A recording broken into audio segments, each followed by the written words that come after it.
Assalamualaikum warahmatullahi wabarakatuh. Perkenalkan, kali ini kelompok kami akan mempresentasikan tentang kalimat efektif dalam karya ilmiah. Semoga video ini bermanfaat, selamat menyaksikan. Selanjutnya yang pertama ada mengapa kalimat efektif penting. Yang pertama, menyampaikan gagasan secara tepat. Karya ilmiah menuntut informasi yang lugas, tidak menimbulkan tafsir ganda bagi pembaca, lalu menjaga kredibilitas akademik. Kalimat yang rapi dan runtun mencerminkan penalaran penulisan yang sistematis. Lalu yang ketiga, memenuhi standar penulisan ilmiah. Skripsi, artikel, dan laporan penelitian wajib mengikuti kaidah bahasa buku sesuai PUIB EYD.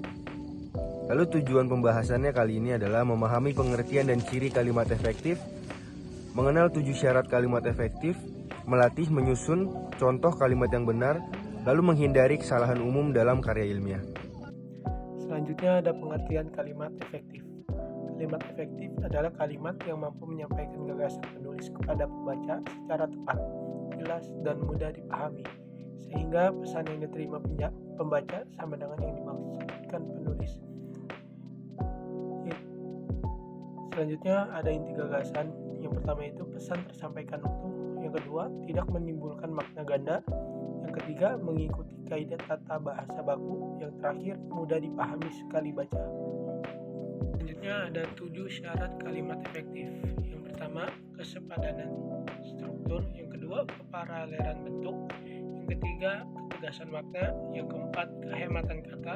Yang kelima, kecermatan penalaran. Yang keenam, kepaduan gagasan. Yang ketujuh, kelogisan bahasa.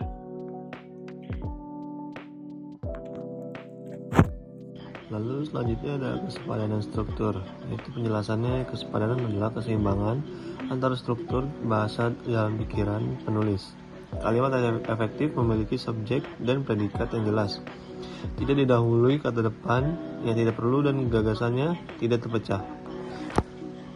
Lalu ada pola kuncinya, yaitu yang pertama ada subjek tidak diawali kata depan, di, dari, atau bagi. Lalu kedua, predikat tidak didahului kata yang. Lalu yang ketiga ada satu kalimat mengandung satu gagasan pokok. Lalu di sini ada contoh kesepadanan struktur. Yang pertama, kurang efektif.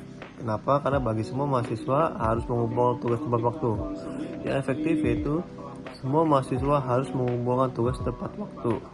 Sekian, terima kasih. Syarat yang kedua yaitu keparalelan bentuk. Untuk penjelasannya yaitu kesamaan bentuk kata atau imbuhan yang digunakan dalam sebuah kalimat, terutama pada kalimat yang memuat perincian. Jika satu unsur berbentuk kata benda, unsur lain sejajar harus berupa kata benda juga. Poin kuncinya itu digunakan bentuk kata yang konsisten dalam perincian. Yang kedua, hindari pencampuran bentuk nomina dan verba.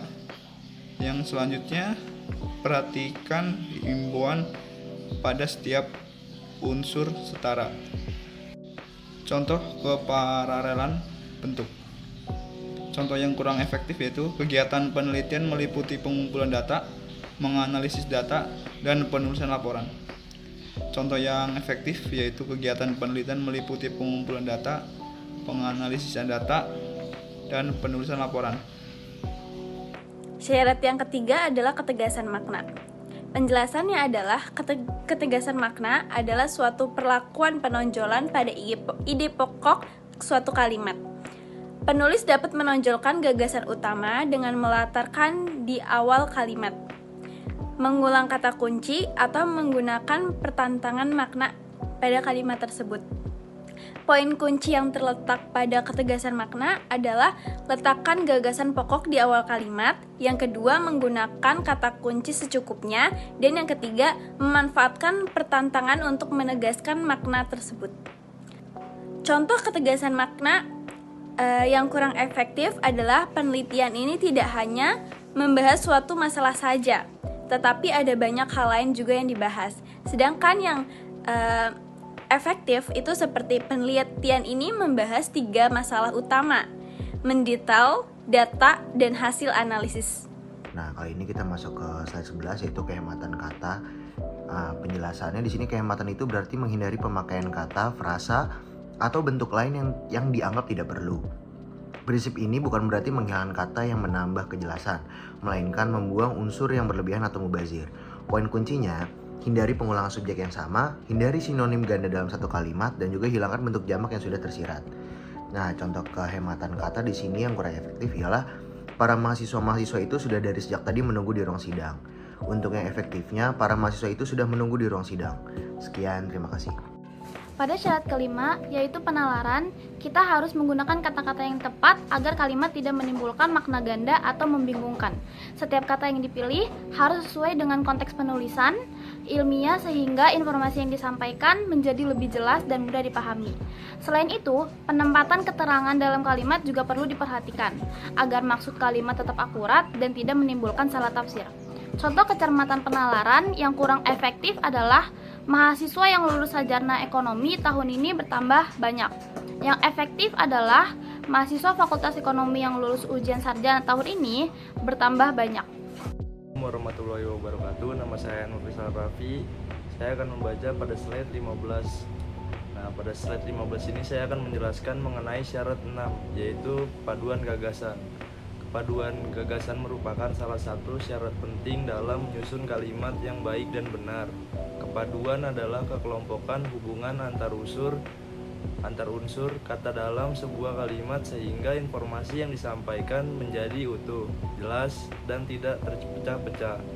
Dengan adanya kepaduan, pembaca atau pendengar akan lebih mudah memahami maksud yang ingin disampaikan, karena setiap bagian dalam kalimat saling berkaitan dan mendukung. Sebuah kalimat yang memiliki kepaduan yang baik tidak hanya memperhatikan pilihan kata, tetapi juga memperhatikan susunan kalimat dan penggunaan kata, penghubung, atau konjungsi yang tepat. Jika hubungan antar kata atau antar klausa tidak tersusun dengan baik, maka kalimat akan terasa janggal, membingungkan, bahkan dapat menimbulkan kesalahpahaman. Pada bagian poin kunci, terdapat 3 hal yang perlu diperhatikan agar sebuah kalimat memiliki kepaduan yang baik. Poin pertama yaitu adalah gunakan konjungsi yang sesuai antar klausa. Konjungsi berfungsi untuk menghubungkan dua gagasan agar hubungan keduanya menjadi jelas. Misalnya, kata dan digunakan untuk menyatukan penambahan, tetapi untuk menyatakan pertentangan, karena untuk menunjukkan sebab, dan sehingga untuk menunjukkan akibat. Pemilihan konjungsi yang tepat akan membuat alur kalimat menjadi lebih runtut dan mudah dipahami. Poin keduanya adalah hindari penyisipan kata daripada atau tenang yang sebenarnya tidak diperlukan. Contoh kepaduan gagasan. Pada slide ini ditampilkan contoh kepaduan gagasan agar kita lebih mudah memahami perbedaan antara kalimat yang kurang efektif dan kalimat yang efektif. Di sebelah kiri terdapat contoh kurang efektif, sedangkan di sebelah kanan terdapat contoh efektif. Kalimat pada bagian kiri berbunyi, data penelitian ini dianalisa oleh peneliti dengan menggunakan metode kualitatif. Kalimat ini kurang padu dan kurang efektif karena terdapat beberapa unsur yang sebenarnya tidak perlu. Kata oleh peneliti membuat kalimat menjadi lebih panjang, padahal pelakunya sudah dapat dipahami dari konteks. Selain itu, frasa dengan menggunakan juga terlalu bertele-tele. Dalam penulisan ilmiah, kita dianjurkan menggunakan kata yang lebih singkat dan langsung pada inti. Kemudian pada bagian kanan terdapat kalimat yang lebih efektif, yaitu data penelitian ini dianalisis peneliti menggunakan metode kualitatif. Kalimat ini lebih baik karena lebih singkat, jelas, dan langsung menyampaikan informasi utama. Hubungan antara subjek, predikat, dan keterangan tersusun dengan lebih terpadu sehingga pembaca dapat memahami maksud kalimat tanpa harus membaca ulang. Perbedaan utama kedua kalimat tersebut terletak pada penggunaan kata yang tidak perlu. Pada kalimat efektif, kata oleh dihilangkan dan frasa dengan menggunakan disederhanakan menjadi penggunaan. Penyederhanaan ini membuat kalimat lebih hemat kata tetapi maknanya tetap sama. Dari contoh ini kita dapat melihat bahwa paduan gagasan tidak selalu berarti kalimat harus panjang, tetapi justru kalimat yang baik adalah kalimat yang setiap katanya memiliki fungsi yang jelas. Jika tidak ada makna tambahan, kata tersebut sebaiknya dihilangkan. Contoh lain misalnya yang kurang efektif, mahasiswa melakukan penyusunan laporan dengan menggunakan aplikasi komputer. Yang efektifnya, mahasiswa menyusun laporan menggunakan aplikasi komputer. Kalimat kedua lebih terpadu karena kata-katanya lebih langsung dan tidak terulang. Jadi, inti dari slide ini adalah bahwa kalimat efektif memiliki hubungan antar kata yang kompak, tidak bertele-tele dan mudah dipahami. Dengan memperhatikan kepaduan gagasan, tulisan ilmiah, laporan, maupun presentasi akan terlihat lebih profesional dan komunikatif. Di sini saya akan menjelaskan slide selanjutnya, yaitu kelogisan bahasa. Apa itu kelogisan bahasa? Kelogisan bahasa adalah pengguna kalimat yang dapat diterima oleh akal sehat dan disusun sesuai dengan kaidah bahasa Indonesia yang berlaku. Sebuah kalimat dikatakan logis apabila hubungan antar kata, antar klausa maupun antar gagasannya masuk akal sehingga mudah dipahami oleh pembaca atau pendengar.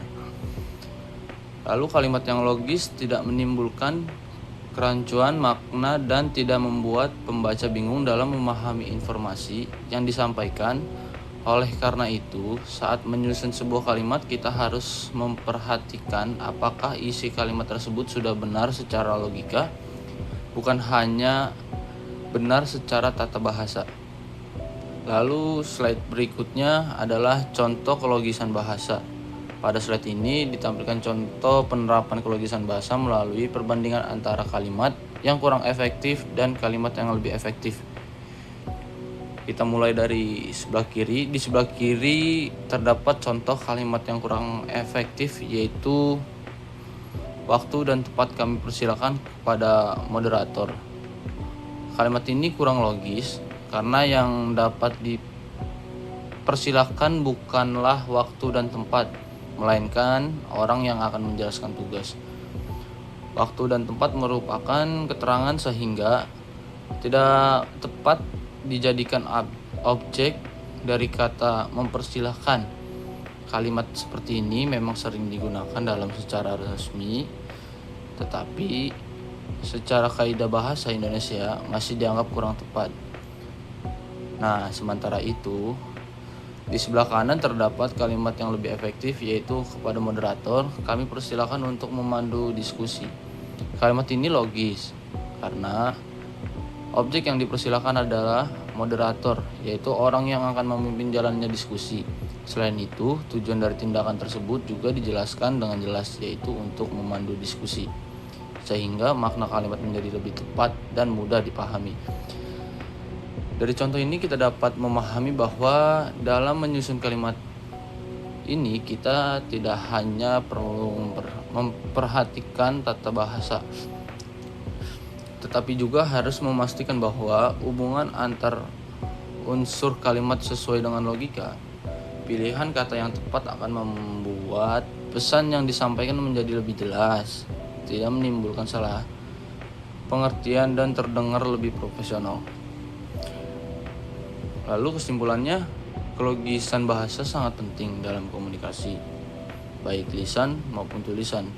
Dengan menggunakan kalimat yang logis dan efektif, informasi dapat diterima dengan lebih mudah oleh pembaca atau pendengar, sehingga tujuan komunikasi dapat tercapai dengan baik. Kesalahan umum, tips praktis. Kesalahan yang sering terjadi, kalimat terlalu panjang tanpa tanda baca yang jelas. Tips menulis kalimat efektif, baca ulang kalimat dengan suara lantang. Penggunaan kata baku dan tidak baku dicampur, periksa setiap kalimat memiliki subjek dan peridak. Subjek kalimat hilang akibat kata depan dihafal, gunakan PUF sebagai acuan godaan dan tanda baca. Pengulangan makna yang pleonasme. Minta orang lain membaca untuk ujar kejelasan, gospulus dan set. Penutup kesimpulan, kalimat efektif menyampaikan kegagasan secara tepat, jelas, dan tidak menimbulkan makna ganda. Dan untuk nomor 2, 7 syarat utama kesepadanan, keparalelan, ketegasan, kehematan, kehormatan, kepaduan, dan kolegisan perlu dikuasai penulis karya ilmiah. Penerapan kaidah PUBB ayat secara konsisten meningkatkan kualitas dan kredibilitas tulisan ilmiah. Terima kasih, cukup dari saya, Ramdan Rahmat Al-Qasimi dari Prodi Fisika, mengucapkan terima kasih.